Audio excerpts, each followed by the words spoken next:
जय श्री कृष्णा। राधे राधे। भक्त जनों, आज आप श्रवण करेंगे आषाढ़ मास की बामन द्वादशी की व्रत कथा। आषाढ़ द्वादशी पर भगवान विष्णु का अभिषेक करने से खत्म होते हैं पाप। सूर्य को अर्घ देने से बढ़ती है उम्र। तो आइए भक्त जनों, सुनते हैं कथा। आषाढ़ मास की शुक्ला पक्ष की द्वादशी तिथि है। इस तिथि के स्वामी भगवान विष्णु होते हैं, इसलिए इस दिन विष्णु जी की पूजा करने का विधान है। पुराणों में बताया गया है, इस दिन तिथि स्नान या गंगा जल मिले पानी से नहाने पर जाने अनजाने में हुए पाप खत्म हो जाता है। भगवान विष्णु की तिथि होने से इस दिन व्रत और पूजा करने से कई पुण्य फल मिलता है।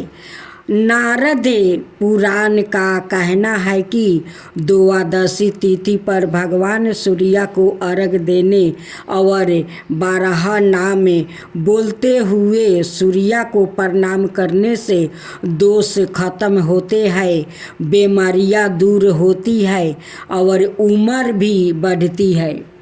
द्वादशी तिथि का महत्व। पुरी के ज्योतिषाचार्य गणेश मिश्रा का कहना है कि ग्रंथों में हर द्वादशी पर भगवान विष्णु की पूजा करने का महत्व बताया गया है। इस तिथि पर भगवान विष्णु के 12 नामों से पूजा करनी चाहिए। साथ ही ब्राह्मण भोजन या ज़रूरतमंद लोगों को अन्न दान करना चाहिए। ऐसे करने से हर तरह के दोष खत्म हो जाते हैं और कभी ना खत्म होने वाला पुण्य मिलता है। पुराणों के मुताबिक इस तिथि के शुभ आरंभ से सुख समृद्धि बढ़ती है और मोक्ष मिलता है। तीर्थ और दिव्य स्नान। आषाढ़ महीने की एकादशी पर सूर्योदय से पहले उठकर नहाना चाहिए। हो सके तो नहाते वक्त पूर्व दिशा में मुख रखना चाहिए। इस तिथि पर पानी में गंगा जल की कुछ बूंदें तिल और आंवला डालकर नहाने का विधान है। इस तरह नहाने से तीर्थ और दिव्य स्नान का पुण्य फल मिलता है। नहाते वक्त ओम नमः नारायण बोलते हुए स्नान करना चाहिए। ऐसे करने से हर तरह के पाप खत्म होते हैं। इसके बाद दूध से अभिषेक करें और तुलसी पत्रा चढ़ाए। स्कंद पुराण और महाभारत के अश्वमेधिक पर्व में बताया गया है कि हर महीने की द्वादशी तिथि पर शंख में दूध और गंगा जल मिलाकर भगवान विष्णु या श्री कृष्ण की मूर्ति का अभिषेक करना चाहिए। इसके बाद पूजन समग्रही और फिर तुलसी पत्रा चढ़ाए। पूजा में भगवान विष्णु को ऋतु फल, मौसमी फल अर्पित करना चाहिए। इसके बाद नैवेद्य लगाकर प्रसाद बांटे। फिर ब्राह्मण भोजन या ज़रूरतमंदों लोगों को खाना खिलाए। ऐसा करने से जाने अनजाने में हुए हर तरह के पाप और दोष खत्म होते हैं। श्री कृष्णा। राधे राधे। भक्त जनों, आज आप सभी श्रवण करेंगे श्री बामन द्वादशी भगवान का 5वां अवतार की कथा।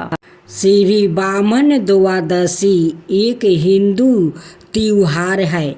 यह भगवान विष्णु के 5वां अवतार भगवान वामन को समर्पित है। ब्रह्मांडीय व्यवस्था को बहला करने और विनम्रता का पाठ पढ़ने के लिए इस रूप में प्रकट हुए थे। यह दिन धार्मिकता के महत्व और धर्म की रक्षा के लिए ईश्वर के हस्तक्षेप का प्रतीक है। इस दिन भक्त भगवान वामन की पूजा करते हैं और समृद्धि, सुरक्षा और आध्यात्मिक विकास के लिए आशीर्वाद मांगते हैं। यह त्योहार भाद्रपद माह में शुक्ल पक्ष की द्वादशी तिथि 12वां दिन को आता है। अंग्रेजी कैलेंडर के अनुसार यह आमतौर पर दिसंबर के महीने में पड़ता है। श्री वामन द्वादशी की कथा।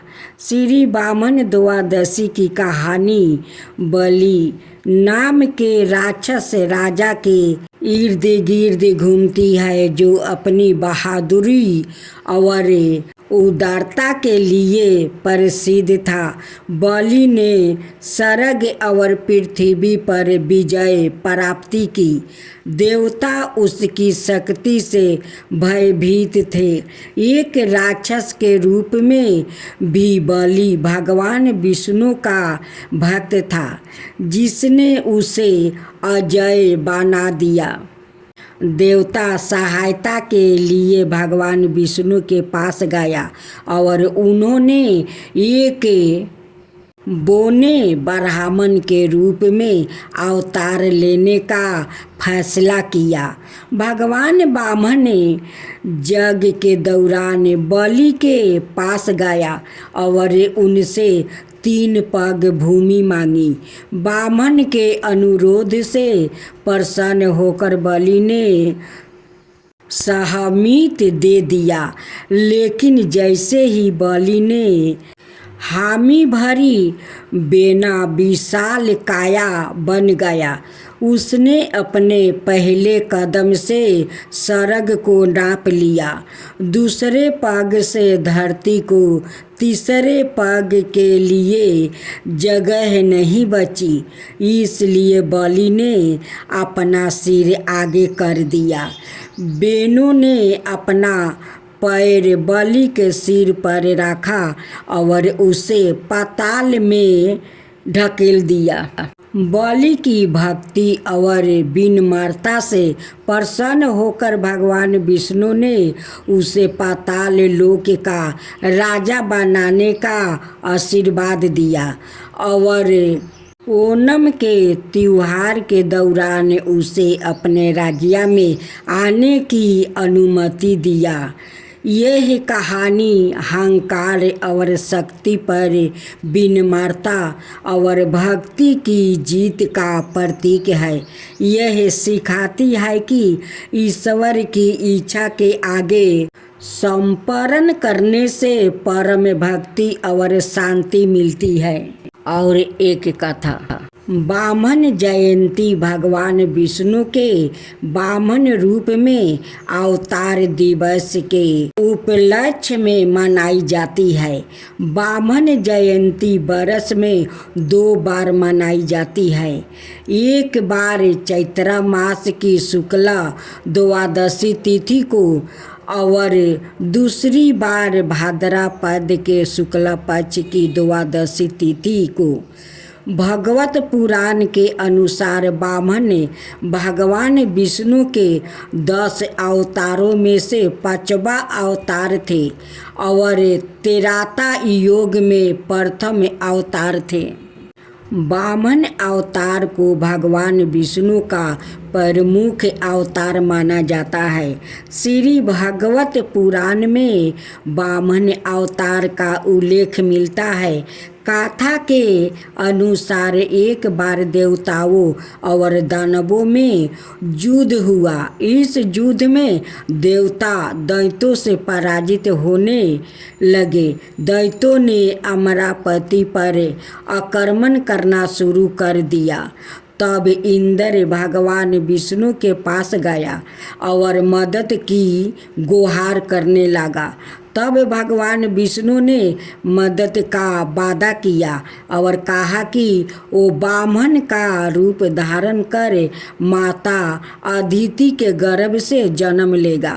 दैत्यों के राजा बलि द्वारा देवताओं की पराजय के कारण कश्यप जी ने अदिति से पुत्र प्राप्ति के लिए पयोव्रत का अनुष्ठान करने को कहा। तब भादो माह के शुक्ल पक्ष की द्वादशी को भगवान ब्राह्मण ने अदिति के गर्भ से अवतार लेते हैं और ब्राह्मण का रूप धारण करते हैं। जय तुलसी माता, आप हो सबका दाता, आपका मैं कहती हूँ कथा, सबको करो रक्षा। जय श्री कृष्णा, राधे राधे।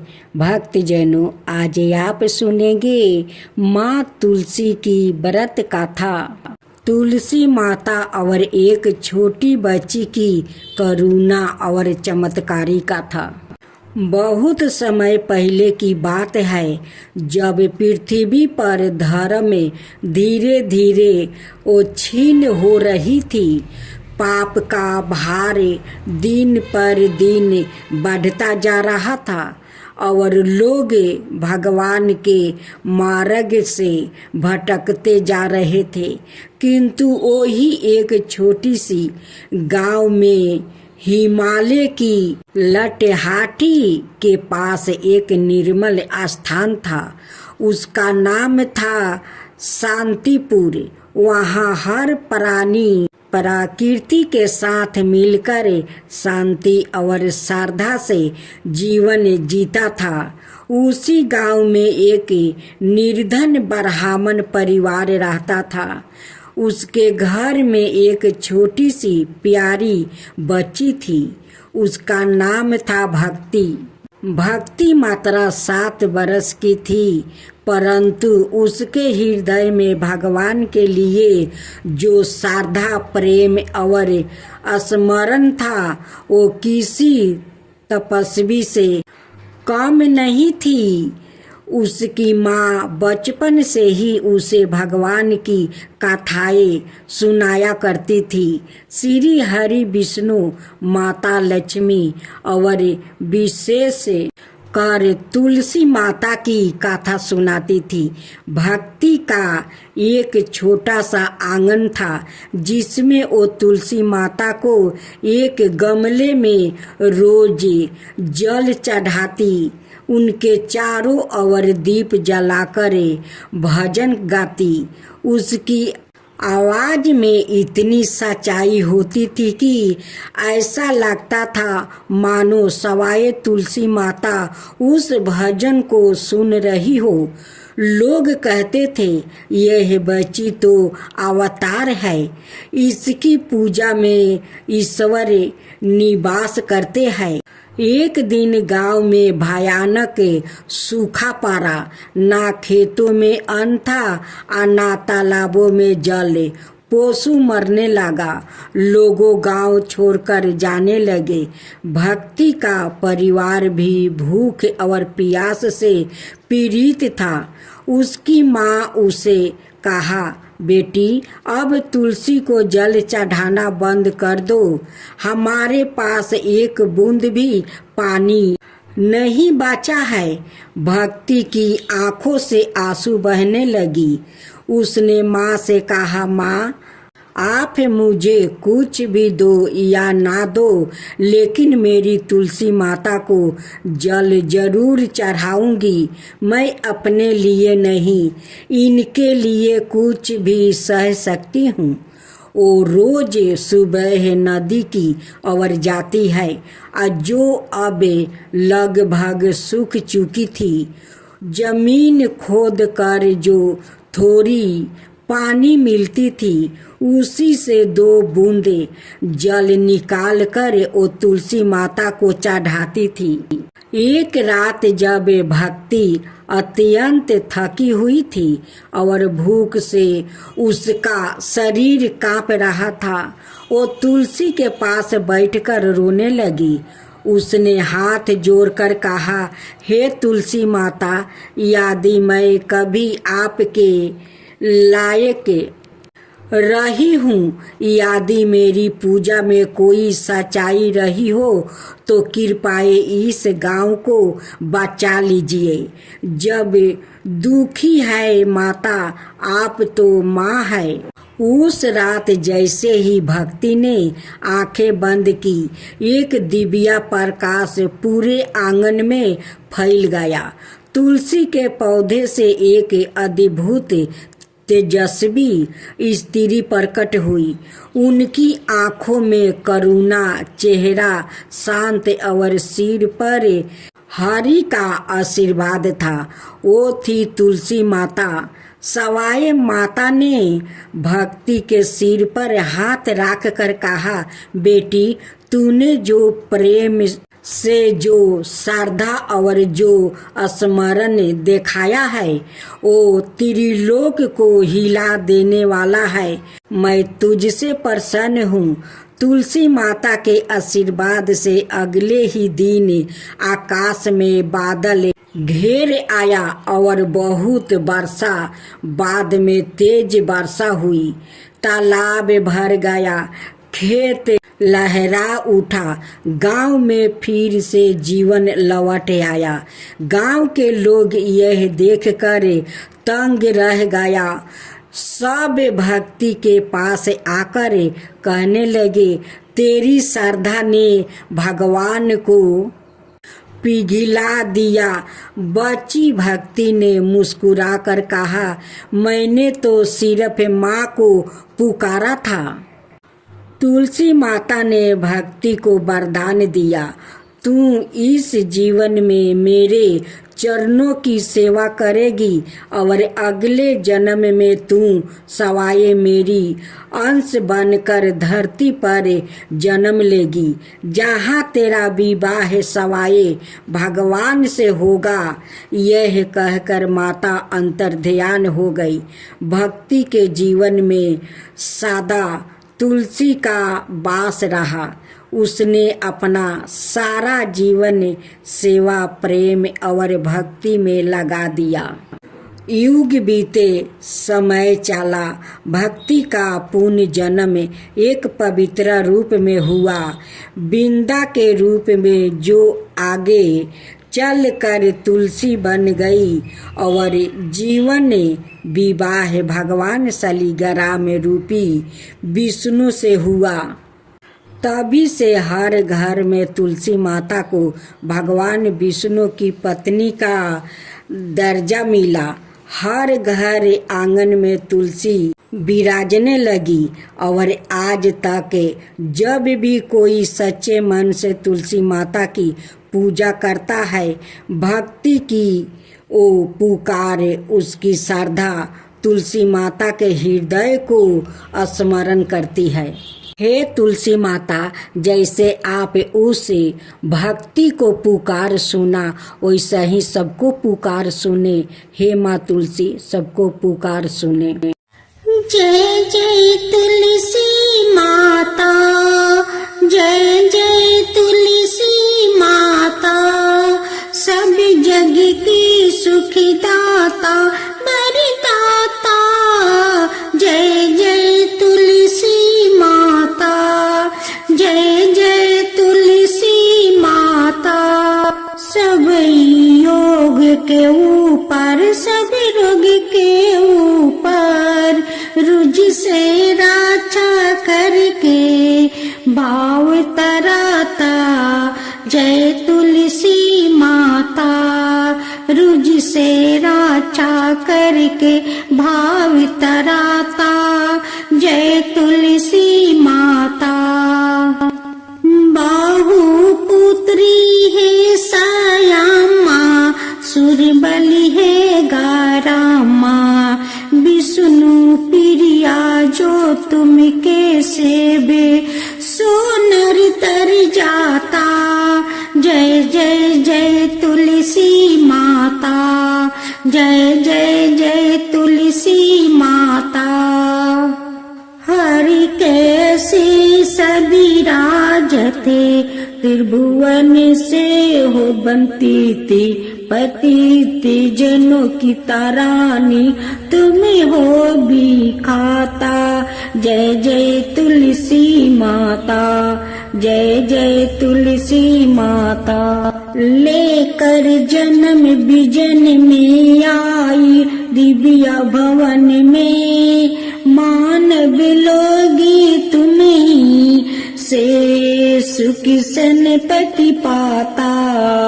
मानव लोगी तुम्हीं से सुख सनपति पाता।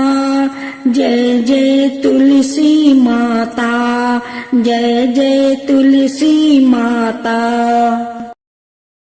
भक्त जनों, मंगलवार के दिन तुलसी माता की आरती सुनी जाती है। जय जय तुलसी माता, जय जय तुलसी माता। सब जग की सुखदाता वरदाता। जय जय तुलसी माता, जय जय तुलसी माता। सब योग के ऊपर, सब रोग के ऊपर, रुज से रक्षा करके भाव तराता। जय तुलसी माता, रुज से रक्षा करके भाव तराता। जय तुलसी माता। बाहु पुत्री है सायामा, सुरबली है गारामा। विष्णु प्रिया जो तुम के सेवे सो नर तर जाता। जय जय जय तुलसी माता, जय जय जय तुलसी माता। हरि कैसे सभी राजते, त्रिभुवन से हो बनती थी। पतिति जनों की तारानी तुम्हें हो भी खाता। जय जय तुलसी माता, जय जय तुलसी माता। लेकर जन्म बिजन में आई दिव्या भवन में, मानव लोगी तुम्हीं से सुख सनपति पाता। मानव लोगी तुम्हीं से सुख सनपति पाता।